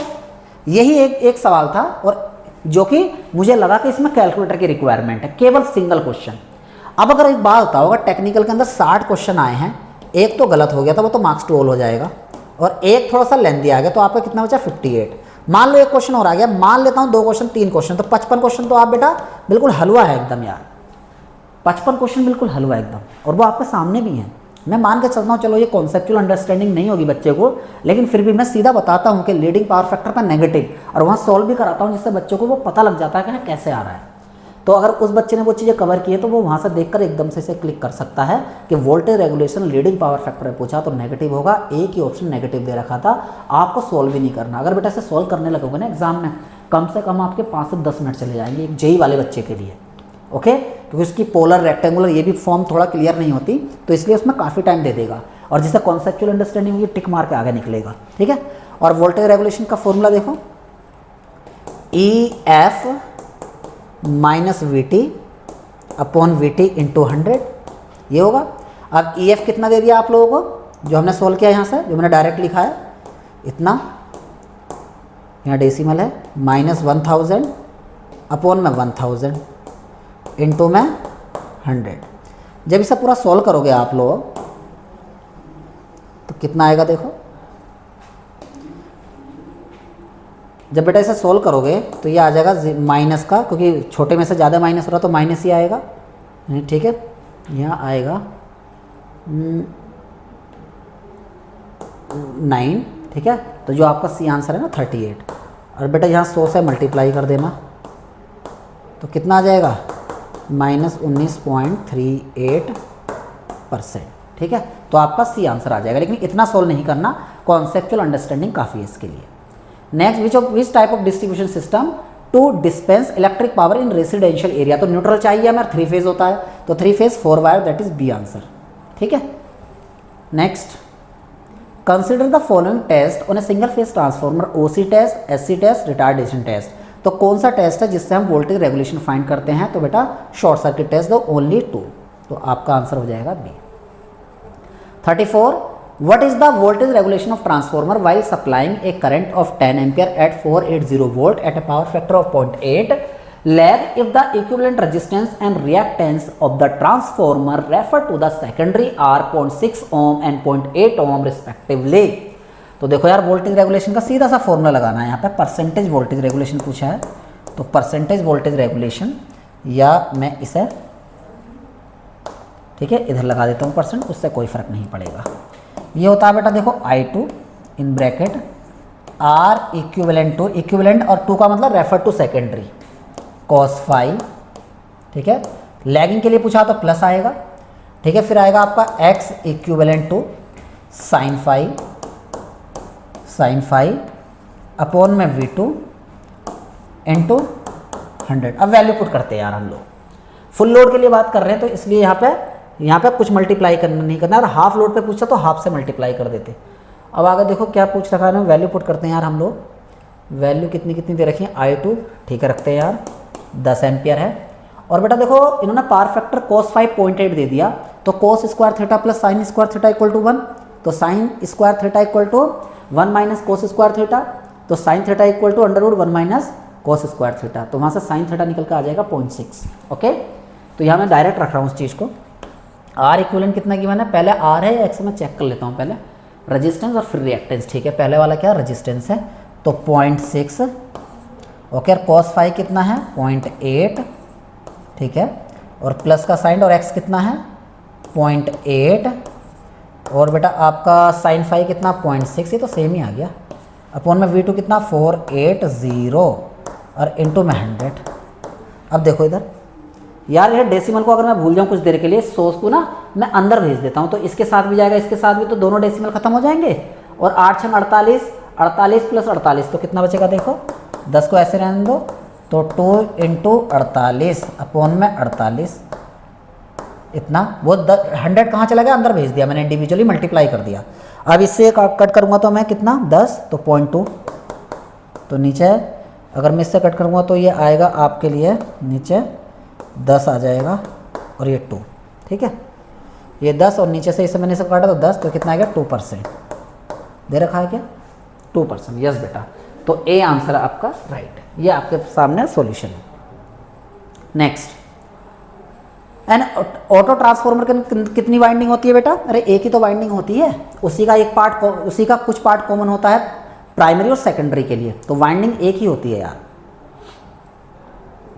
ये क्या है देखते हैं, if the length of the span between the two level of support increase by 2%। देखो ये बेटा एक पोल है, ये भी एक टावर है और ये ग्राउंड है, ग्राउंड है। वायर ऐसे जाना चाहिए था लेकिन वो ऐसे क्या करता है, झूल जाता है। हिंदी में अगर बात करूं इसी को सैक कहते हैं और ये जो होती है इसे ग्राउंड क्लियरेंस कहते हैं, ठीक है। तो यहाँ सैक का फॉर्मूला अगर सेम सपोर्ट पर है टावर तो वो होता है omega L square upon 8T। T is the tension, W is the mass density, L is the span length. आपको क्वेश्चन में क्या बोला गया है, लेंथ का वेरिएशन है तो L स्क्वायर। अब लेंथ कितने परसेंट इंक्रीज कर दी है, 20%। तो L2 कितना हो गया है, पहले L1 थी, अब उसका कितना परसेंट इंक्रीज कर दिया, 20 अपॉन में 100। तो L2 कितना हो जाएगा, इसे मैं सोल्व करूँगा तो यहाँ से 0.2 आएगा, यहाँ से L1 कॉमन ले लेता हूँ तो 1.2 L1, ठीक है। अब देखो del 2 upon del 1 equal to L2 upon L1 का स्क्वायर, क्योंकि स्क्वायर पे प्रोपोर्शनल है ना। तो L2 कितना है, 1.2 L1 और L1 है इसका स्क्वायर, तो ये आ जाएगा 1.44, ठीक है। कैसे, क्योंकि देखो L1 से L1 कैंसिल, 1.2 का स्क्वायर 1.44, यहाँ से डेल 2 कितना आ जाएगा 1.44 डेल 1, ठीक है। अब परसेंटेज चेंज निकालना है यार मुझे, percentage change equal to final minus initial upon initial into 100। तो del 2 minus del 1 upon del 1 into 100। जब बेटा डेल 2 यहाँ पुट करोगे 1.44 del 1 minus del 1 upon del 1, तो ये आ जाएगा 0.4 जब सोल्व करोगे, और इंटू 100 तो ये कितना आ जाएगा 44%, ठीक है। तो answer is 44%, that is this, ठीक है। तो ये आंसर हो जाएगा। यहाँ मैं एरर वाला मेथड नहीं लगा सकता क्योंकि जो वेरिएशन है आपका वो बहुत ज़्यादा है, 20% है। मैंने बोला था एरर वाला एनालिसिस तब लगाओगे जब 5% से कम का वेरिएशन होगा, तब जाके एरर एनालिसिस लगाओगे, वरना आंसर गलत आएगा। अगर आप एरर वाला लगाओगे तो 40 आंसर आएगा, जो कि 40 भी गिवन है, आप कर दोगे आंसर सीधा डी, जो कि गलत हो जाएगा यार, ठीक है। ये प्रॉपर सॉल्यूशन आपके सामने है। Next 37, distance between two magnetic pole increase. तो दो मैग्नेटिक पोल के बीच में कितना फोर्स लगता है, म्यू अपॉन 4 पाई, ठीक है। ये पोल स्ट्रेंथ है दोनों पोल की, और ये दोनों के बीच की डिस्टेंस हो गई यार डी स्क्वायर। अब देखो इन्होंने बोला गया है, क्या क्या कर दिया गया है, इन्होंने 3 टाइम्स डिस्टेंस इंक्रीज कर दी, तो 3 3 9, ठीक है। 3 3 9 या 3 3 9 होता है, ओके। और ईच पोल स्ट्रेंथ 3 टाइम्स, तो 3 × 3 मतलब इसे भी 3 टाइम, इसे भी 3 टाइम, तो 3 3 3 9 हो जाएगा मल्टीप्लाई में, और नीचे भी 3 टाइम, तो ये भी 9 हो जाएगा। 9 से 9 कैंसिल, तो सेम तो रहेगा ना फोर्स यार। फोर्स क्या हो जाएगा, रिमेन अनचेंज, तो बी आंसर, ठीक है। एक्सप्लेनेशन मैंने आपको दे दी है। नेक्स्ट देखो क्या है, ये आपका एनर्जी मीटर का क्वेश्चन है, एनर्जी मीटर से पूछा गया है, ठीक। A domestic load consist of 25 lamps.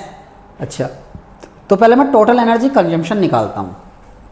देखो total energy consumption, total energy consumption देखो कितना, 25 लैंप हैं। अच्छा 25 लैंप हैं और 100 वाट ईच, तो टोटल रेटिंग 25 × 100, और कितने घंटे के लिए ऑपरेट हो रहा है लोड, ऑपरेटिंग फॉर 1 आवर, मतलब ओ लोड 1 आवर के लिए ऑपरेट कर रहा है, तो 1 मल्टीप्लाई कर दिया, तो ये आ गया बेटा वॉट आवर।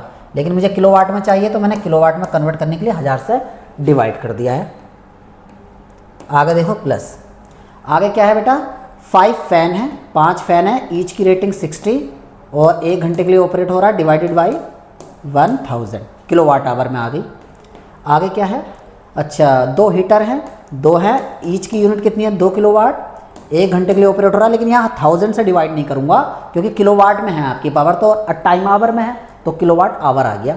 अब इसे मैं टोटल अगर सोल्व करूँगा यहाँ से, तो ये कितना आ जाएगा, 2 0 से 2 0 ख़त्म। अच्छा 1 मिनट, कितने थे 25, ठीक है 25 थे, तो यहाँ से 2 0 से 2 0 ख़त्म, 2.5 वहाँ से आ जाएगा। चलो मैं ऐसा करता हूँ, लिख ही देता हूँ 2.5 वहाँ से आया प्लस, और यहाँ से कितना आएगा, तो 1 0 से 1 0 5 6 30, तो 0.3 आ जाएगा। और यहाँ से कितना आएगा, 2 दूनी है 4 आएगा, तो 4 और 2 6, 6.8 आ जाएगा यार, 6.8 ये टोटल आ जाएंगे ना। टोटल किलोवाट आवर आ गया इतना ना, टोटल किलोवाट आवर इतना आ गया। लेकिन आपसे क्या पूछा आगे, energy consume in measure using an energy meter having constant. अच्छा मीटर कांस्टेंट दे दिया 1500 रिवोल्यूशन पर किलोवाट आवर, मतलब इतने रिवोल्यूशन है पर किलोवाट आवर में। तो मुझे रिवोल्यूशन फाइंड करने हैं कि कितना मीजर करेगा, तो मुझे टोटल एनर्जी जो कि किलोवाट आवर में आई है उसे मल्टीप्लाई कर देता हूँ, और वही क्या आएगा आपके लिए, वही आएगा आपके लिए ट्रू, जो टोटल वो मीजर करा।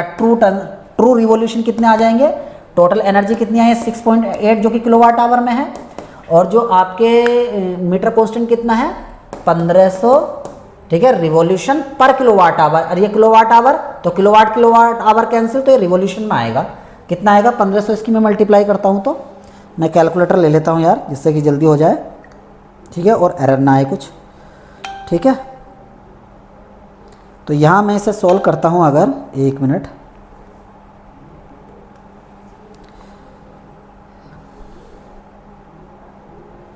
यहाँ अगर 6.8 इंटू 1500, तो ये आ जाता है आपका 10200।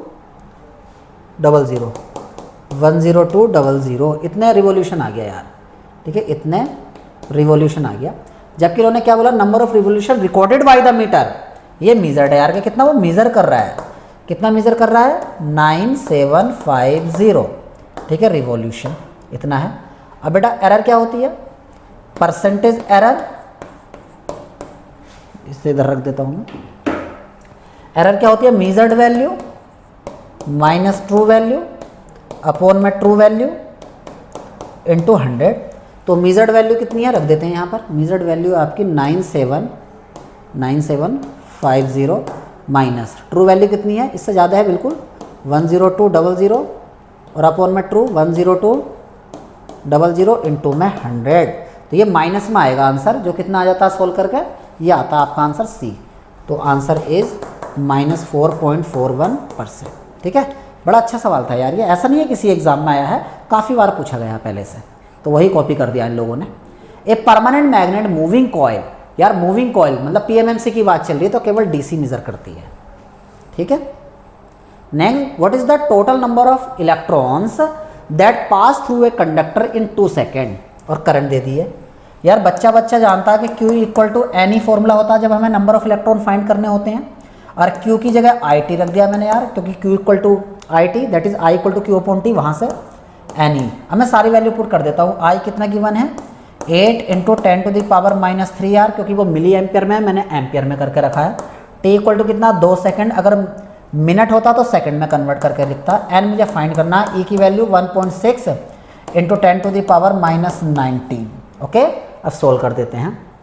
देखो यहाँ से अगर मैं सोल्व करता हूँ तो n की वैल्यू अगर फाइंड करता हूँ, तो n की वैल्यू अगर फाइंड करता हूँ मैं, तो यहाँ से देखो 10⁻, देखो 2 से मैं इसे, अगर मैं यहाँ से, अच्छा चलो मैं पहले सोल्व ही कर लेता हूँ। 80 इंटू 2 अपॉन में 1.6, ऊपर कितना है 10⁻³ और नीचे जो पावर होगी -19, तो ऊपर जाकर +19, 10⁻+19 ये आ जाएगा। अब मैं क्या काम किया, 10 से ऊपर नीचे मल्टीप्लाई कर देता हूँ और 16 से इसे काट देता हूँ, तो नीचे बचेगा ये। जब मैं ऐसे करता हूँ ना, यहाँ 10 से मल्टीप्लाई कर देता हूँ ऊपर नीचे, तो ऊपर 5 आ जाएगा 2, ठीक है, और ये 10⁻⁻4 हो जाएगा। नीचे से 10 से मल्टीप्लाई किया ना वो ऊपर चला गया, ठीक है, 10⁻19, ठीक है। आगे चलते हैं। 5 दूनी 10, 5 दूनी 10, ये एक पावर कम हो जाएगी, तो एक पावर कम हो जाएगी, तो 10⁻³ इंटू 10⁻19, तो कितना बचेगा यार, ये 19 बचेगा। आई थिंक कोई गलती तो नहीं हो रही है हमारी, आंसर इज डी। 1 मिनट यार, कुछ गड़बड़ तो की है हमने, देख लेते हूँ चलो मैं, ठीक है। 80 मिली एम्पियर 2 सेकेंड है, ठीक है, देखता हूँ मैं, चलो चेक कर लेता हूँ। आई की जगह मैंने वैल्यू किया, टी की जगह 2 सेकेंड है, ठीक है। n इक्वल टू दिस, तो n इक्वल टू फाइंड करना है, तो 80 इंटू 2 इंटू 10⁻³ अपॉन में 1.6 इंटू 10⁻19, ऊपर जाकर प्लस हो गया, ठीक है। अगर मैं 10 से, हाँ सही बात है, ठीक है। अब यहाँ का देखो, यहाँ से थोड़ी सी मिस्टेक हुई है, इसे मैं सही कर देता हूँ, ठीक है। यहाँ से मैं इसे डिलीट करता हूँ। देखो अब यहाँ से जो मैं सॉल्व करता हूँ इसे, बेटा यहाँ से देखो, यह डेसिमल है, ये डेसिमल को हटाने के लिए मैंने ये 10 से मल्टीप्लाई किया, और यहाँ 10 से मल्टीप्लाई करूँ तो ये खत्म हो जाएगा, तो ऊपर 5 आएगा ना, ओके 5 आएगा, और 5 से मल्टीप्लाई करूँ 50, 50 से 2 को मल्टीप्लाई करूँगा तो कितना आ जाएगा, ये आ जाएगा। और इंटू में 10 टू द पावर -3 इंटू में 10 टू द पावर 19। अब 10 टू द पावर -3 है, ये 10 टू द पावर 2 है, तो 10 to the power -1 into 10 to the power 19, तो क्या बचेगा 10 टू द पावर 18। ठीक है, इतने इलेक्ट्रॉन, तो आंसर इज डी यार। ठीक है, सिंपल क्वेश्चन था यार, है ना, तो डी आंसर आ गया। आगे देखो, the deflecting torque produce in a moving iron, बेटा करंट के स्क्वायर के प्रोपोर्शनल होता है, दैट इज सी। अगर पीएमएमसी में पूछता तो टी डी प्रोपोर्शनल टू आई होता है, अगर मूविंग आयरन में पूछेगा तो आई की स्क्वायर के प्रोपोर्शनल, अगर ईडीएम में पूछेगा तो दो करंट के प्रोडक्ट के प्रोपोर्शनल। ठीक है, एक मूविंग कॉइल में करंट और एक फिक्स कॉइल में करंट। ठीक है, यह है आपका पीएमएमसी के लिए, यह है आपका मूविंग आयरन के लिए, और यह है ईडीएम के लिए। ठीक है, डिफ्लेक्टिंग टॉर्क की proportionality. Next, what is the purpose of using a current transformer, तो इसका आंसर होगा step down the current for measurement, जिससे कि हम हाई करंट मेजर कर सकें। 43, surge tank and penstock hydroelectric power plant के पार्ट है यार। ठीक है, सिंपल सिंपल से क्वेश्चन है ये। The volume of the conductor material required in a transmission system is related to the transmission. देखो क्या होता है, जनरली जो हमारी P होती है एक्टिव पावर का फॉर्मूला VI cos phi होता है, बच्चा बच्चा जानता है। यहाँ से मैं अगर I फाइंड करूँ तो PI equal to P upon V cos phi हो जाएगा। और लाइन में जो लॉसेज होते हैं, लाइन में लॉसेज होते हैं I स्क्वायर R, तो ऊपर से उठा के वैल्यू नीचे रख दो, तो P square upon V square cos square phi into R, R की जगह रो L अपॉन A। अब देखो लाइन में लॉसेज किस किस बात पर डिपेंड कर रहे हैं, तो वोल्टेज के स्क्वायर और पावर फैक्टर के स्क्वायर के इन्वर्सली प्रोपोर्शनल है, तो हो जाएगा ये आप लोगों का सी आंसर। ठीक है, देखो सारा आपके सामने है। नेक्स्ट, एक मिनट, ऊपर कुछ रह गया शायद क्वेश्चन एक हमारा, हाँ, which among the options is the voltage source equivalent. अरे यार करंट सोर्स गिवन है यहाँ पे, करंट सोर्स आपको दिया नहीं, मैं बना देता हूँ यार। एक करंट सोर्स की वैल्यू है, ठीक है, और ये पैरेलल में एक रेजिस्टेंस है। ठीक है, ये, और यहाँ से जो आंसर आपका है ये 5 ओम है। ठीक है, और ये 10 एम्पेयर की करंट सोर्स है, तो इक्विवेलेंट वोल्टेज सोर्स बना देना है। तो बेटा एक सीरीज़ में रेजिस्टेंस आ जाता है ये, और वोल्टेज सोर्स की वैल्यू कैसे निकालोगे, V equal to I R, तो I है 10, रेजिस्टेंस है 5, ये ओम में है, तो कितना आ जाएगा ये 50 वोल्ट, और R कितना 5 ओम। ठीक है, रेजिस्टेंस चेंज नहीं होता, तो आपका आंसर होगा सी। ये फिगर मिसिंग था यार, मैंने बना दिया आप लोगों के लिए ना। Next, 46, what is the illumination directly below the lamp at a working plane which is 3 meter below the lamp. बताओ जरा क्या आंसर होगा इसका। ठीक है, तो देखो इल्यूमिनेशन I इक्वल टू, ठीक है, I upon D square direct below the lamp, तो I कितना यार, डायरेक्ट बिलो का मतलब ये है थीटा 0 हो जाएगा, हालांकि कोस थीटा भी आता है, लेकिन थीटा 0 तो कोस थीटा, कोस 0 कितना 1 हो जाएगा। कितना दे रखा है ये 9, ठीक है 9, और यहाँ पे MSCP 9 आ गया, I मतलब MSCP मैंने रख दिया यहाँ पे 3 का स्क्वायर, तो 3 में तो कितना आ जाएगा यहाँ से 100 आ जाएगा यार, लक्स इसकी यूनिट होती है, तो इसका आंसर आ जाएगा सी, दैट इज़ 100 लक्स। ठीक है, सिंपल सा क्वेश्चन था यार। What is the synchronous condenser, बेटा जब कोई synchronous motor over excited mode में ऑपरेट होती है तो उसे सिंक्रोनस कंडेंसर कहते हैं, और जब अंडर एक्साइटेड मोड में ऑपरेट होती है तो उसे सिंक्रोनस कॉइल कहते हैं। ठीक है, तो ध्यान रखना सी आंसर हो जाएगा इसका। 48, ए लैम्प टेक्स एमिट इतने ल्यूमन, MSCP बताना है यार। ठीक है, तो MSCP क्या होता है बेटा, mean spherical candle power, MSCP mean spherical candle power, total lumen upon में 4 पाई। अब टोटल ल्यूमन कितने हैं यार 4000 और अपॉन में 4 पाई, इसे सोल्व करो, 4 से काट दो ऊपर वाले को, तो 1000 अपॉन में पाई, तो आंसर क्या आ जाएगा 1000 अपॉन पाई। ठीक है, फुल फॉर्म याद रखना ना, mean spherical candle power, total lumen upon 4 pi is the, क्या होता है आपका, वो होता है आप लोगों के लिए MSCP। How many number of watt meter required to measure the total power in unbalance 3 phase 4 wire star connected load.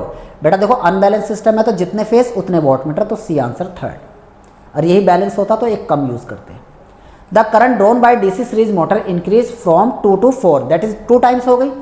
तो आपसे पूछा गया सैचुरेशन को इग्नोर कर दो और टॉर्क की डिपेंडेंसी देखो, टॉर्क क्या होता है डीसी मशीन में? Torque equal to K phi I A, I A armature current और phi is the field flux. लेकिन फाई प्रोपोर्शनल टू क्या होता है? सैचुरेशन को इग्नोर करना है तो आई ए, तो टॉर्क किसके प्रोपोर्शनल हो जाएगा? आई ए स्क्वायर। अब करंट कितना टाइम्स हो गई यार? 2 से 4 मतलब 2 गुना, तो टॉर्क कितना हो जाएगा? 4 गुना, तो दैट इज सी आंसर। ठीक है। 51 an 8 kilowatt single phase load at a power factor 0.8 leading supplied from a single phase AC. Reactive power बतानी है यार, इसकी रिएक्टिव पावर बतानी है। चलो देखते हैं यार। अब यहाँ से देखो पावर फैक्टर गिवन है आप लोगों को, तो देखो एस जो आपका पी का फॉर्मूला होता है वी आई कॉस फाइव, ठीक है, और वी आई मतलब एस, तो एस कॉस फाइव भी लिख सकते हो। तो यहाँ से मैं एस निकाल सकता हूँ। पी की वैल्यू कितनी दे रखी है? 8 किलोवाट। एस और कोस फाइव की वैल्यू 0.8 है यार। तो यहाँ से सोल्व करके जब मैं एस निकालता हूँ तो 8/0.8 दैट इज़ 10 आ जाता है। ठीक है, के वी ए इसकी यूनिट होती है।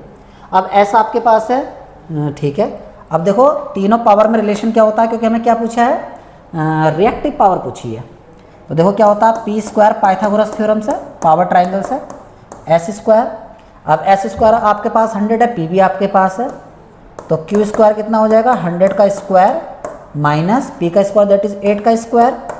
तो बेटा कितना आ जाएगा ये? 10 का स्क्वायर 100, 8 का स्क्वायर 64, 36 आ जाएगा।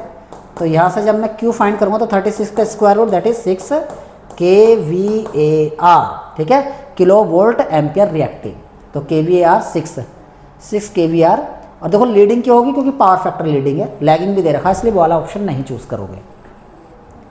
Next, full load speed of this मतलब of a 400 volt 50 hertz 3 phase induction motor is.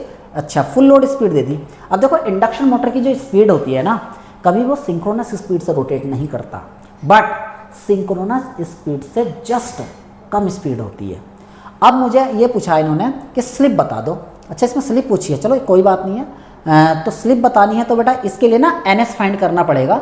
और एनएस फाइंड देखो, एनआर दे दिया इन्होंने, एनआर तो दे दिया इन्होंने 960 है आरपीएम, या इन्होंने दे दिया एनआर, बट एनएस निकालने के लिए मुझे पोल चाहिए। तो देखो तो पोल कितने रखूँ मैं, देखो जिससे कि एनएस मेरा इसके आसपास आ जाए। देखो अगर एनएस मुझे फाइंड करना है तो 120 एफ कितना है? चलो मैं भी फॉर्मूला लिख देता हूँ। 120 एफ है 50।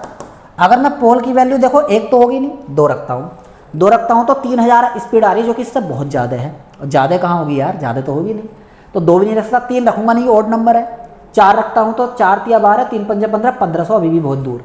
6 रखता हूँ, 5 रखूँगा नहीं, ओड है। 6 रखूँगा तो 6 दूनी 12, ये 1000 के आसपास आ रही है, ये सही है यार। तो 6 पोल यूज़ करूँगा, जो कि 1000 आरपीएम स्पीड आ जाएगी यहाँ से। ठीक है, तो इस तरीके से बेटा लॉजिक हम अप्लाई करेंगे। लेकिन हमसे तो स्लिप पूछी है, तो स्लिप के लिए एनएस तो पता ही होना चाहिए था पहले, और परसेंटेज में पूछी है, तो क्या आंसर आ जाएगा? NS minus NR that is the slip. और परसेंटेज में कन्वर्ट करने के लिए 100 से मल्टीप्लाई कर दिया। अब मैं वैल्यू पुट करता हूँ। एनएस कितना? 1000 माइनस 960 अपॉन में 100, सॉरी 1000 इंटू में 100।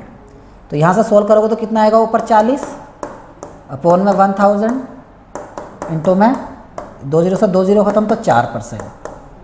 और यही अगर परसेंटेज में पूछता, या मतलब परसेंटेज में ना पूछे डेसिमल में पूछता, तो हम आंसर कर देते 0.04। ठीक है, तो ये एक कॉमन सी बात थी जो आपको मुझे समझानी थी। Next 53, a 10 volt source of internal resistance is this is connected to a load of इतना ट्रांसफॉर्मर। मैक्सिमम पावर के लिए टर्न रेशियो बताना है। देखो एक यहाँ ये सोर्स है, कितने वोल्ट का है देख लेता हूँ मैं, हालांकि इससे कोई फर्क तो नहीं पड़ेगा। ठीक है, 10 वोल्ट। ठीक है, 10 वोल्ट सोर्स। ठीक है, और ये आपको ना ये एसी लगा लेना यार, क्योंकि ट्रांसफॉर्मर है ना, तो एसी होगा यार ना, डीसी नहीं देते ट्रांसफॉर्मर को ना। ये सोर्स है, आगे देखो एक रेजिस्टेंस है, कितने ओम का? 10 ओम का। फिर ट्रांसफॉर्मर है, तो मैंने ऐसे वाइंडिंग बना ली। ये टर्न रेशियो है इस तरीके से। और लोड रेजिस्टेंस कितना गिवन है यहाँ पे? आर एल इक्वल टू 40 ओम। और ये टर्न रेशियो है यहाँ पे N1 रेशियो N2। अब ये N1 N2 ही बताना है आपको। देखो मैक्सिमम पावर के लिए RL इक्वल टू RTH होता है। ये RL अगर आपको बताना है तो इस पहले तो RTH को ना उधर ले जाओ, तो देखो क्या आएगा? RL इक्वल टू, ठीक है, RL इक्वल टू RTH, यही तो होता है यार, बिल्कुल। अब देखो आर एल अगर आप फाइंड करोगे तो आर एल तो आपको गिवन है, ठीक है 40 है, लेकिन ये आर देखो सेम साइड पे लेकर चले जाओ ना, आर एल मेरा उस साइड है सेकेंडरी, तो इसे भी मैं उधर ही लेके जाता हूँ। तो देखो इसे मैंने आर एल को 40 लिखा, अब इसे मैं उधर लेकर जा रहा हूँ, तो लेकिन मुझे N2/N1 करना पड़ेगा रेफरिंग करने के लिए। तो ऐसा करता हूँ ना मैं आर एल को इधर ले आता हूँ, तब अच्छा रहेगा। आर एल को अगर इधर लेकर आता हूँ तो 40 N1/N2 का स्क्वायर इक्वल टू RTH कितना 10। जब इसे मैं सोल्व करूँगा N1/N2 10/40 दैट इज 1/4, ये स्क्वायर है। जब स्क्वायर रूट ले लूँगा यहाँ से तो N1/N2 इक्वल टू 1/2, ठीक है, तो 1:2 आ जाएगा यार। तो आंसर इज सी, ठीक है।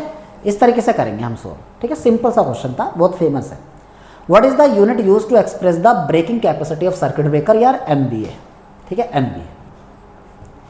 नेक्स्ट, ए कॉइल ऑफ इतने turns wound on a core of non magnetic material has an inductance of this average value of EMF induce when a current 4 amperes reverse in 4 millisecond. चलो, तो self induce EMF पूछा है, तो LdI/dt, ठीक है। L की value कितनी है 10 मिली हेनरी, 10 × 10⁻⁻3, ठीक है। हेनरी में कन्वर्ट करने के लिए मैंने 10⁻⁻3 किया है। DI रिवर्स हो जाती है, पहले 4 थी फिर रिवर्स हो गई है, तो -1 मिनट, तो यहाँ 4 एम्पियर की करंट थी, रिवर्स हो गई है, रिवर्स होने का मतलब -4 हो गई है। कितने टाइम में 4 मिलीसेकंड, तो 4 × 10⁻⁻3, तो -3 से -3 कैंसिल हो जाएगा, इधर 10 बचेगा, उधर 4 और 4 8 हो जाएगा, नीचे 4 बचेगा, तो 4 से 8 2 बार, और ये आ जाएगा यहाँ से 20 वोल्ट। ऑप्शन में गिवन है बिल्कुल यार 20 वोल्ट, ठीक है। ये आपके लिए आंसर होंगे। नेक्स्ट, एक consumer load consist 2 heaters of इतने किलोवाट, तो टोटल एनर्जी कंजम्पशन पूछ लिया यार, हलवा सवाल पर डे का, और जून का महीना है, जून का महीना है। अच्छा, पढ़ लेते हैं पहले क्वेश्चन। एक consumer load consist of 2 heater of 1 kilowatt working for 2 hour a day, 2 fans of 100 watt each working for 5 hours per day, and 10 LED lamps of 10 watt each working for 10 hours per day. What is the total energy consumed in a month of June? Okay, महीने का पूछा है, तो total consumption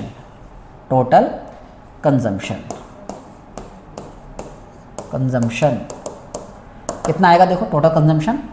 अब बेटा देखो 2 heater हैं, 2 heater हैं, प्रत्येक की रेटिंग कितनी है 1 किलोवाट, कितने घंटे के लिए 2 घंटे के लिए, तो 1000 से डिवाइड नहीं करूँगा क्योंकि पावर किलोवाट में आ गई, टाइम आवर में तो किलोवाट आवर आ गया टोटल। लेकिन बेटा ये एक दिन का निकाल रहा हूँ मैं। आगे देखो 2 फैन हैं, एक फैन की रेटिंग है 100 वाट और ईच वर्किंग ऑफ 5 आवर, तो यहाँ 1000 से डिवाइड करूँगा क्योंकि ये वॉट में है। आगे बढ़ता हूँ, आगे क्या बचा, अच्छा LED 10 LED हैं और ईच की रेटिंग कितनी है 10, और कितना टाइम के लिए 10 घंटे के लिए, और डिवाइडेड कर दूंगा 1000। अब ये पूरा कितना एक दिन के लिए है, अगर मुझे 30 दिन का निकालना तो कितने से मल्टीप्लाई करूंगा 30 दिन, क्योंकि जून का महीना है, और जून का महीना कितने का होता है, अप्रैल नवंबर जून सितंबर होते हैं दिन 30, 28 दिन की फरवरी, बाकी सब 31, ठीक है। बाकी उंगलियों पे भी गिन सकते हो यार, ठीक है। बाकी फरवरी में क्या लीप ईयर का कॉन्सेप्ट चेक किया जाता है। चलो यार इधर आते हैं, तो ये कितने आ जाएगी, देखो इधर से 2 दूनी ये 4 आ गया प्लस, और ये कितना आएगा 2 0 से 2 0 खत्म, 2 5 10, तो 1 बचेगा, प्लस इधर कितना बचेगा, यहाँ भी 1 बचेगा, और 30 से मल्टीप्लाई, तो कितना हो जाएगा 4 और 2 6, 6 3 18 आ गया यार, ये तो 6 3 18, ठीक है, 1 0, तो किलोवाट आवर, ठीक है। इतना यूनिट आ गया। इसे मैं ऐसे भी लिख सकता हूँ 180 यूनिट, इतनी यूनिट आ गई यार, तो 180 दैट इज़ बी आंसर, ठीक है। मैंने एक ही स्टेप में देखो क्वेश्चन को ख़त्म कर दिया पूरा, ठीक है। ये आपके सामने सॉल्यूशन। नेक्स्ट, इन DC 2 वायर फीडर, देखो 2 वायर है लेकिन एक वायर का ड्रॉप दे दिया, तो 2 वायर का कितना हो जाएगा 6%, और 100 - 6 कितना 94%, इसकी एफिशिएंसी आ जाएगी। फेमस क्वेश्चन है, काफ़ी बार एग्जाम में आ रखा है। 1 microweber consist of a how many magnetic field of lines, तो फ्लक्स दे दिया आपको, फ्लक्स ना मैक्सवेल में फाइंड कर लो। देखो 1 वेबर इक्वल टू 10⁸ मैक्सवेल होता है यार, तो जो मैक्सवेल में फ्लक्स होता है वही नंबर ऑफ फील्ड लाइंस होती हैं। तो 1 माइक्रो वेबर है, तो पहले इसे मैं वेबर में कन्वर्ट करता हूं, तो 1 इंटू 10⁻⁻6 वेबर। अब मैं वेबर को मैक्सवेल में लेके जाऊंगा, तो 1 इंटू 10⁻⁻6 और 1 वेबर कितना 10⁸ मैक्सवेल। अब इसे सोल्व करूंगा तो 10⁻2 बचेगा, 10⁻2 का मतलब 100, तो 100 फील्ड लाइंस होंगी यार। ठीक है, famous question. Next 59, in a capacitive circuit if the active and reactive component of the line current are equal, the power factor पूछ लिया। देखो इसे मैं दो तरीकों से समझाऊंगा। Power factor equal to P/S होता है, S का मतलब P² प्लस Q²। अब एक्टिव रिएक्टिव कंपोनेंट बराबर है, मतलब P और Q दोनों बराबर हैं।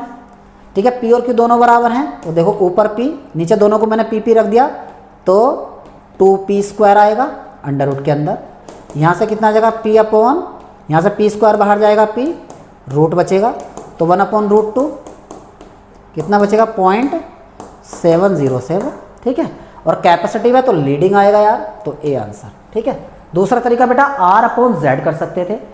ठीक है, R/Z करोगे तो R/√R² प्लस X², R और X को इक्वल कर देना। ठीक है, वहां से भी आंसर आ जाएगा। Last question, which among the following are the desirable property of material used for the core of current transformer? तो बेटा हाई परमिएबिलिटी और लो रिलक्टेंस।